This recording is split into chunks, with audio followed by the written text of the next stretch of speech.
है सियासत से तल्लक फ़कत इतना कि कोई कम ज़र्फ़ मेरे शहर का सुल्तान ना हो जाए।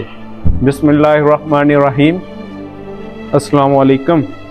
आज एक नए मौजू के साथ हमारे साथ मौजूद हैं डॉक्टर अल्लामा अतार रहमान मदनी साहब।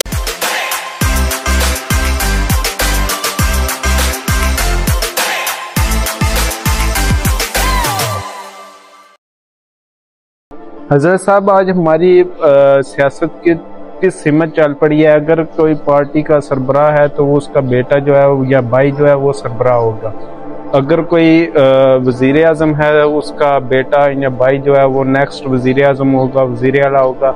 इससे तो अच्छा था ना कि हम बादशाहत कर लें, हमारी जो सियासत है वो बादशाहत में ही चली जाए।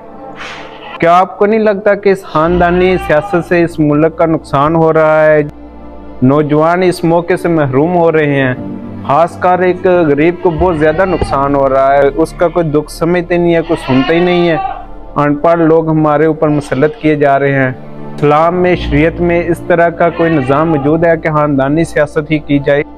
देखें, जहाँ तक सियासत का ताल्लुक़ है, हज़रत सहाबा इकराम ने भी सियासत की है। हज़रत उमर रज़ी अल्लाह तआला अन्हु जब उनको पता चला कि अब मेरा वक्त नहीं है दुनिया के अंदर बाकी रहने का, तो उन्होंने अपने बेटे अब्दुल्ला को बुलाकर कहा कि मैंने तेरे अंदर सियासत की सारी अहलियतें देख ली हैं, लेकिन इसके बावजूद मैं तुझे अपना खलीफा नहीं बनाऊंगा, इसलिए कहीं बाद में आने वाले लोगों के अंदर ये रिवाज ना बन जाए। दीन इस्लाम के अंदर ख़ानदानी सियासत का या आपस के ताल्लुकात बहाल कायम करने का कोई दीन इस्लाम इस किस्म की इजाज़त नहीं देता। इस्लाम तो फेडरलिज्म के ख़िलाफ़ आया है। दुनिया के अंदर जो मुरव्जा बादशाहें थीं या साम्राजाना निज़ाम हुकूमत था, उसको ख़त्म करने के लिए आया था। मैं सबसे पहले तो शिकवा उन लोगों से नहीं करना चाहता जो हमारे मुल्क की सियासत के अंदर इस तरह अपनी रिश्तेदारियों को आगे लाकर ना मेरिट देखते हैं, ना मुल्क व कौम की तरक्की देखते हैं, बल्कि अपनी ख़ानदानी रिश्तेदारियों और अपने ताल्लुकात को बहाल कायम करने के लिए सियासत से काम लेते हैं। मैं इस अवाम से शिकवा करना चाहता हूँ कि हम लोग यार जो डाले देख के, सूट बूट देख के मुतासर हो जाते हैं। पूरी की पूरी पाकिस्तानी कौम से I request to you all Pakistanis, मैं गुजारिश करना चाहता हूँ कि डाले देख कर कभी मुतासर ना हो। मैं यकीनन ये बात कह सकता हूँ कि मेरे मुल्क का ज़वाल उस वक़्त शुरू होता है कि जब मैं एक आम आदमी इम्प्रेस हो जाता हूँ डाले देख के या प्रोटोकॉल देख। सबसे बड़ी इस मुल्क की तबाही में हाथ प्रोटोकॉल का है। हर आदमी जब प्रोटोकॉल देखता है तो उसकी भी ये तमन्ना होती है कि जिस तरह ये आगे आकर लोग प्रोटोकॉल हासिल कर रहे हैं तो हम लोग भी प्रोटोकॉल हासिल करें। रही बात ख़ानदानी सियासत की, तो मैं पाकिस्तानी तमाम तर पाकिस्तानियों से कहना चाहता हूँ, क्या हम पाकिस्तानी इन लोगों के ख़ानदानी रिश्तेदारियाँ कायम करने के लिए बने हुए हैं? क्या इन लोगों की ख़ानदानी ग़ुलामी करने के लिए बने हुए हैं?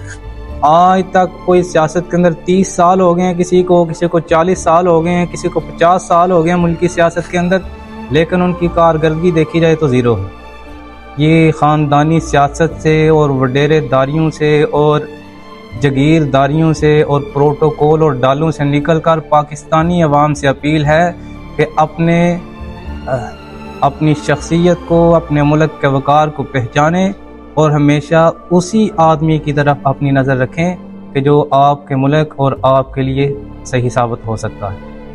देखें, आपके इलाके के अंदर आप इसके ऊपर थोड़ी सी तहकीक करें। अगर आपके इलाके के अंदर किसी को 30-40 साल हो गए हैं सियासत करते हुए, उसके बेटे आ रहे हैं, उसके भाई आ रहे हैं, उसके भतीजे आ रहे हैं, तो आप कभी ऐसे आदमी का भी इंतखाब कर लें। पाकिस्तानी कौम से अपील है कि जो इन ख़ानदानी सियासत से जिसका ताल्लुक़ नहीं, बल्कि आपके गाँव, आपके इलाके, आपके घरों से उठकर आपकी खैर खाही के लिए मैदान में आया है, जो आपका दुख समझता हो, जिसको आपका एहसास हो, जो गरीब और अमीर सबको बराबर समझता हो। ये नहीं कि अब अमीर आदमी है उसने बुलाया है तो डाले लेकर पहुंच जाए, गरीब आदमी है तो उसके लिए टाइम ना हो। ऐसे आदमी का इंतखाब करें जिसका किरदार दरवेशाना हो। अस्सलाम वालेकुम।